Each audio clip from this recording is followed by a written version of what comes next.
The ladies here on the couch theorizing ways that we could make this a more cozy environment. What are you thinking?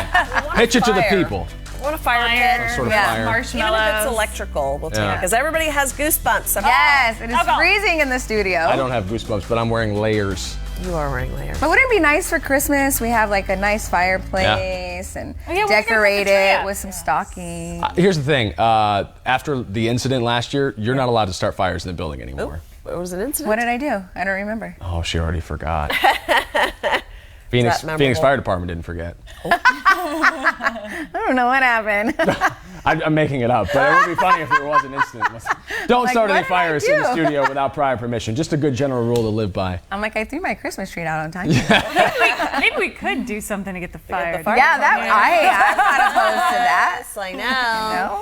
Killing me over here. Good morning, guys. Thanks for stopping by the Today in AZ After Show. We're continuing a discussion we had on the show earlier this morning about how you react to your children misbehaving in public. Do you want to set the scene for us here? Oh, boy. All right. So Arby's in Minnesota. Oh, one of the finer Arby's out there in the land of 1,000 lakes. Yeah. Zion. So they were apologizing after posting the sign. It says, "Notice, only well-behaved children who can keep their food on their trays and their bottoms on their seats are welcome. If you can't do this, you will be asked to leave." So parents, of course, none too happy when they saw that sign at the door. They said they didn't feel comfortable bringing their children inside a restaurant with that kind of vibe. Yeah. So it sparked a huge conversation online. Of course, people saying, how do you handle when your kids go crazy and you're out in public? It's the worst. I think that was taking it a bit too far, especially it's an Arby's. It's an important distinction here.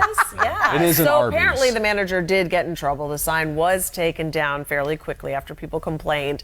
But it's like, customer service is kind of part of the deal. You have a family-friendly restaurant, which Arby's is supposed to be. There is a certain expectation you're going to have crazy kids. If you serve a kid's meal or whatever for your kid's menu, then I don't think anyone goes into those restaurants with their little kids and are like, I'm just going to trash this place. Right. This kid's going to go ham in here, throwing curly fries around the joint. Obviously you go in there with an understanding of mutual respect for the place that you're in and the fact that you're in public. And you're going to do your darndest to make sure the kid doesn't misbehave, but also they're children. Yeah. There's only so much you can do sometimes. There's so much you can do, but we kind of have always said, if the kids make a mess, we do as much as we can to clean it up before we leave, and then my husband always tries to leave a better tip because we're just embarrassed. So we're like, we did the best we could, but here's a little extra. It's those who don't clean up at all, and they just leave this war zone behind that I feel like. I don't do that at my house, so I don't feel like I should do that at a restaurant either. You also don't have access to their cleaning products. You don't have the solvents to scrub the ketchup off the table. Just clean it up generally and you're good to go. The loose stuff, the fries, the Cheerios, the goldfish, all the snacks you bring with them to try to keep them busy throughout the meal. Those end up on the floor. But one thing we noticed, I noticed one of the viewers wrote in, it's like, don't make eye contact with the child when they're acting out. I found that this is, because sometimes, literally, my older son would be like, throwing one intentionally in front of you, look at you and throw one. So then we just had to learn, just don't make eye contact when he's doing it, and they'll eventually stop because they do it for attention a lot of times. True. So it's not on purpose. We talked about this on the show a lot this morning, and this brings back a discussion that we had previously on the after show about kids behaving on flights. And at that time, I think that it's applicable. The story I shared then, I'll share again now. When the parents freak out, that's what drives me nuts. I was on a flight not that long ago that had a little kid who was very upset to be on the flight. And listen, man, nobody wants to be on planes, okay? Nobody wants to be sitting in a sardine can and flying around with your ears popping. That said, you understand when a kid gets upset on a flight. It was the child's mother that was just out of control, screaming at the top of her lungs, making a scene out of the whole thing. She was louder and more annoying and more consistently bothersome to the other passengers than the child was. If the kid had just been left to his own devices to scream and cry or whatever, I think we all could have handled that. But mom's behavior is what got the flight attendants over, and it became a scene, and it was a scene for the entirety of a 3.5, 4 hour flight. And that's too much. I think that message posted, the notice there on the Arby's, that it wasn't even that bad. We've seen a lot worse. I think the intent was good by the manager. There was obviously an instant an instance that prompted this, right? Right, Like, yeah. she didn't just put that sign up on a Monday morning and was like, this is the way we're going to conduct ourselves at this Arby's. No. There was a kid that took his diaper off and flung feces around or took the horsey sauce and wrote his name on the wall or whatever. There was a reason that sign was there. And I understand the reason you'd want to keep a family-friendly restaurant, family-friendly without kids acting like it's Lord of the Flies up in there. That said, you're not telling the parents anything they don't already know. Right. Exactly. Maybe just say, hey, watch your kids, keep an eye on them. Don't say that they have to need a leave. sign for that, right? Have we gotten to that point? I'm guilty of being in a restaurant and if I see a kid acting bad, I'll be like, no, no, don't do that. And they always because it's coming from a stranger. Sure. That they're like, oh, and they kind of So as a mother though, when someone else says something like that to your kids, what do? Well, I'm like, if Vanessa did it, she's adorable. I probably would not be offended at all. But if me with my creepy beard showed up was like, no, then what? Yeah. Call 911. Do not talk to my children. There's a crazy man. Depends on how you do it. And how you do it, who does it. Yeah, that's true. All that good stuff. Although I know if it's a parent that's crazy, I would never do that. I'd just stay back. You can tell the vibe. Yeah, you can tell the vibe for sure. Yeah. Easily. But I mean, we physically remove, we do that where it's like one parent has to take the hit and it's like, okay, I'm going to take him outside and we have other family members there. So we're like, we do have a thing. We're like, we're not going to let one child kibosh an entire meal for this family. Right. So somebody has to take the hit. Sometimes it was my dad who would take my son outside. Sometimes my husband. Sometimes we rotated. But I was like, by God, we are out to have a civilized dinner and we are having this. Come hell or high water, We're it's not pulling happening. the plug completely. Yeah. Linda said the same thing. She goes, if I was in public, I would remove my child until they weren't acting up Until anymore. they calm down. Yeah. And they believe me, they will eventually. I'm not a religious guy anymore, but when I was little, I was raised in the church, and we would go every single Sunday. And I've got younger siblings. I'm the oldest of 4. But my youngest brother is 17 years my junior. I'm sorry, 15 years my junior. Yeah, 17 years. He's 17 years old. That's where I got the 17 from. Anyway, 15 years my junior. So you can imagine me being 16 years old dealing with an infant in church. I used to love when he would start screaming because I would volunteer to take him. I'm going to go entertain John. Let's go. Yeah. And so he was kind of my meal ticket. I would get him riled up a little bit, and pinch him a little bit here and there, get him all worked up, and be like, all right, let's go, buddy. Let's get out of here. Oh, man. I know. That is a good way to, we had to take one outside, and then you kind of walk around in the church garden. If the sermon's getting Go for a little boring, stroll. It does wake you back up. It does. For sure. All right, let's get to some of the My mom was a comments. master pincher. She would just really? so quietly. The silent. And just nails. She would just get me when we were out in public, and you would just see the tears well up. I wouldn't dare to make a peep, though. My mom just gave me that look. She was like, No, and then the look I sometimes is was way like, worse. okay, I'm I gonna have do not anything. mastered the look. My dad would do this thing where you kind of grab your thigh and just pinch right that here by tight your spot. knee, all right. Amy actually says she refuses to leave when they act up because the reason why is because if she feels like if she gives in, then they'll continue to act up. I'm with you, Amy. It's an inner struggle. It's an inner struggle that we have. We got viewers out watching in Bonanza, Oregon, in Idaho this morning. Bonanza! Wow. I love Party Bonanza. out there. Good morning to Alvie and Diana and an everyone ice saying day. hi to us. Laura's from Minnesota. Peggy You guys are says, cold. You guys are inside. Oh, I know. It's That's cold That's when they're everywhere. watching. What was that stat today, Crystal? Something like 2/3 of the country or something like that is under. 210 million Americans. Yeah, so there's what, are below 330 average million Americans in the country. temperatures. So 2/3 of us are dealing with below average temperatures. Easily. That's crazy. And many records are going to be biting the dust, and snow as far south as Texas, Wow. and yet we look outside and it's still paradise out there. Beautiful. Yesterday it was so nice in the afternoon. Yeah. You don't have to wear a sweater. You can I love it. flip-flops. Still wear shorts. Yeah. For sure. Absolutely. great. By after lunchtime, it's fair game. The shades, the flip flops, and the shorts. No, During the show, we showed a live picture from New York of the freeways over there. Ugh. Oh my gosh, it was snowing It's and so slippery miserable. and slick. It I was get a hot goosebumps mess. just looking at that stuff, and then we just warm up nicely outside. We're very spoiled. Yeah. Very spoiled here. So let me bring up a part of this discussion, just kind of reading through some of these comment sections. Kelly says, how about respect for the rest of the customers? Let me play devil's advocate here with you, Kelly, for just a second. What do you expect at an Arby's? First of all. But second of all, what do you expect in public? Because, like, so there's a reason that, like, closeted introverts like myself like to stay inside and away from other human beings. Part of it is that sometimes there are kids around and they're loud and crazy and they make a mess. So, like, I know when I choose to go out in public, when I come out of my cave and I want to go out into the real world, there's a chance I might have to interact with something unpleasant, whether it's a child or an adult. That is the risk that one takes when they leave the comfy confines of their own abode and goes out into the real world.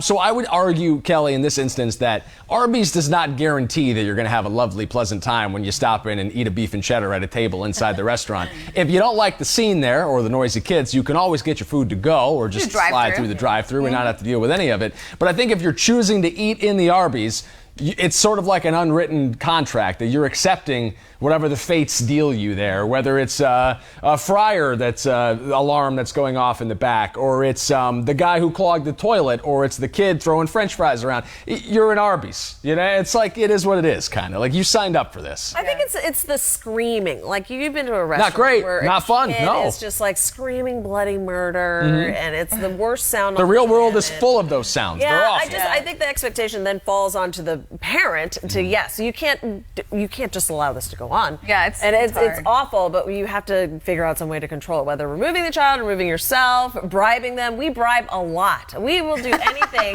just to end it because we hate that sound too. Yeah. Amy says, I'm a mom of 5. One is autistic, and I have had him act up, and I refuse to leave when he acted up. The reason why is because if I give in, then he will continue to act up. Yeah, I totally see that. A lot of parents saying that this morning, that you have to send the right message. And it has to be about enforcement, too. My mom, I don't think she's watching this morning. If you are, I don't mean to air the dirty laundry, Mom. But she would always threaten things and then never go through on the threats. So we developed from a very early age an understanding that Mom didn't really mean it. She might take your phone away, or it wasn't phones when I was little, but she might take X away, but we'll get it back soon enough. You know what I mean? Like, she never actually comes through on her threats. You have to be prepared to pull the plug on whatever it is you threaten to take away. Well, you take your kids and put all their stuff in the bin, their games. Tupperware, we get home, like, snap, everything's going. But we bring, we tried to, I remember when the kids were little, we used to bring a bag of tricks. Right, yeah. And it was like the crossword puzzles, the fill-ins, the crayons, the markers, the 8 million snacks, whatever. It was like at any cost, we will try to.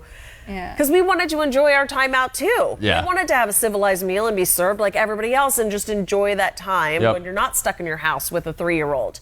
So, we would suck it up and just try to make it happen. Patricia says, I grasp the hand and carry him away from the seat immediately if it's bad. We've left restaurants without eating, movie theaters without seeing a movie. The movie theater. You got to pull the I know it's so bad, but then I feel like when you have siblings, I always feel bad. Hurts the other kids. Why does the other one always get punished? Because his brother is the bad one. Right.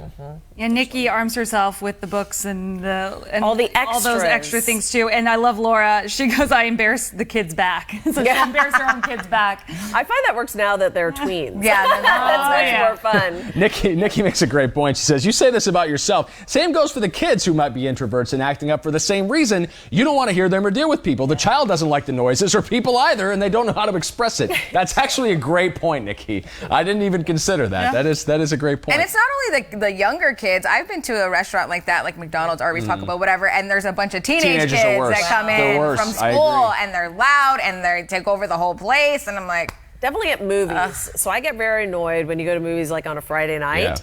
Because you'll get, it depends on the movie obviously, but sometimes there's like a whole gaggle of the teenagers. That's the name for a group of making all this noise. And they've got their phones out, but they're next to each other, and they're right next to each other. And they're loud. Yeah. Gosh. How old do we sound right now? Get your hoses out. Get off my lawn. My grandma's watching, as she usually does in the morning. Good morning, Grandma. I forgot to call you yesterday. I'll call you today. Sorry about that. Real fast, while you're here, though, you should share a story or two about how we were kept in line as kids, or more so how you kept my mom in line as a kid. We'll look for your comment in the comment section. We'll get to that in just a second. But first, this hits our ICYMI. In case you missed it on Today in AZ this morning, this is one of our favorite parts of the show. In other news, Jeopardy is typically a pretty straight-laced TV program, but last night, a contestant almost brought host Alex Trebek to tears. It's one of the top stories on our 12 News Facebook page right now. Here's that moment that's getting so much attention online. Did you come up with the right one? No? What is We Love You Out? That's very kind. Thank you. Costs you $19.95. You're left with $5. Okay. Even though Trebek was a little choked up, he didn't hesitate to take $1,995 from that contestant. That contestant, by the way, also organizing a fundraiser for pancreatic cancer research. Trebek currently in treatment for stage 4 pancreatic cancer. And during the Tournament of Champions, all the contestants have been wearing purple ribbons.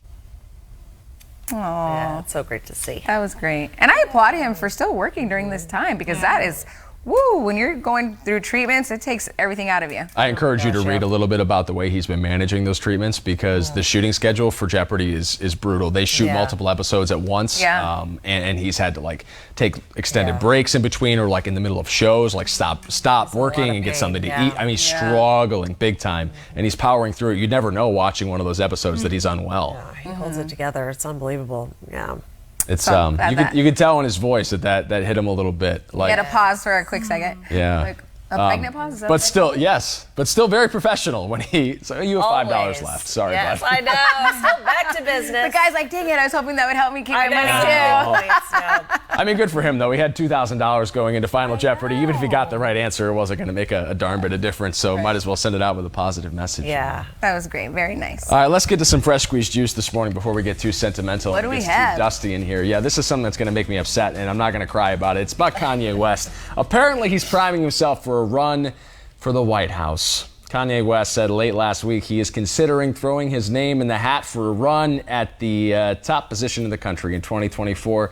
He made a similar statement in 2016, claiming he wanted to run next year, 2020, but he backed out before ever filing paperwork. West also plans to change his name, by the way, to something like Christian Genius Billionaire. That's real. That's a real story. He's still leaving Kanye West in there. Oh, it's Christian Genius Billionaire Kanye West. Yes, just longer initials for the monogram. So CGBK dub. Got it. Listen, who am I? I don't know this guy from Adam. All I see is what makes the headlines. But he seems mentally unwell, and I hope he gets help. Yes. That's it. That's all I got. I mean, for his Kanye. wife is now studying to be a lawyer. And she's doing fantastic. A lot of I wish her the absolute best. I wish him and his family the absolute best. Yeah. I haven't listened to Kanye's new album yet, by the way, because I feel like it's going to tarnish whatever semblance of a legacy I have about Kanye's music in my head, and 2, because I think it encourages the same behavior that we're trying to tell parents not to encourage in their kids at Arby's. It's like when someone acts out, what do you do? How do you react? Don't look directly at him. I'm not going to look at him. I'm not going to listen to him. Don't look directly at him. I'm going to ignore him. I did watch a part of, you know how James Gordon does the car karaoke? Yes. Well, he did one with him, but not in the car. I think it was the airplane with his whole entourage and like everybody in his singing group there that he does, the gospel stuff. Yeah. And they did it in there, and it was actually kind of cool. I bet that was funny. Yeah, so you need to check that one out, because he was in there with all of them. And they're like, you know. I'm not one to criticize. It's just, it's just, something makes me, am I wrong here? Like, something just makes me uneasy about the way that Kanye has sort of, maybe spiraling is too pejorative of a term, but the way that things have gone lately has just... definitely tell when he's unmedicated, I think. Yeah. And there's no shame in that either. A lot of us take medication, and we don't talk about it, but it's... For sure. I'm troubled. Yeah, troubled's the right word. I just want to give him a hug. Yeah, he's been through a lot, you know? He's had his mouth wired shut. In a very traumatic way, and I feel like that was kind of the point where you started to see him really struggle, and it's a lot. I'm sure I cannot even imagine losing your mother that quickly. Yeah. You know, so I just want to give him a hug, and I just want to give him best wishes. And say, bless his heart. Bless his heart. Literally have nothing left to say. Kanye, if you're watching, bless your heart. Bless your heart. For you. All right, Grandma finally weighed in. Darlene says, they were scared of my reaction if they acted up. They were very well-mannered in public, her kids. I need to master that. Does she have any tips? Oh, well, I'll give you a tip. I'll throw under the bus here. Grandma had a wooden paddle that she hung on her door at her place. I believe it had Donald Duck on it. But it was one of those paddles that had like some holes drilled into it, so you got a little aerodynamic. I never saw her use it, but if she grabbed it off the door handle, you knew you better shape up. Look, I just think you need to send your 2 boys with me and my mom for one day. Yes. And we'll take care of She's like, any day. I am super strict. Like, I have a handful of godchildren, and all of them, their parents know that, Nina takes care of everything. Like, if anything goes wrong, they send them to me. And then it's just because that's how I grew up with my mother. My parents were so strict growing up, like crazy strict, and I hated it back in the day. But now I thank them, and I'm like, it's great. So see, we'll just take them for a day. All right, so this Friday. Except not on a weekend. I mean, I'm back Sunday. I'm back Sunday night, so I'll just scoop them up on the way home. Okay, maybe not over the weekend. Have fun with Tia Vanessa. Some parting words of wisdom from Amber watching the show. Make sure the toddler's needs are met before you head out. They're not tired, they're fed, they got snacks, they're not overstimulated, they're comfortable and clean. Rested. I hope you're comfortable, clean, well rested, and well fed today. Thanks for stopping by the Today in AZ After Show. See you tomorrow at 7:30. Bye.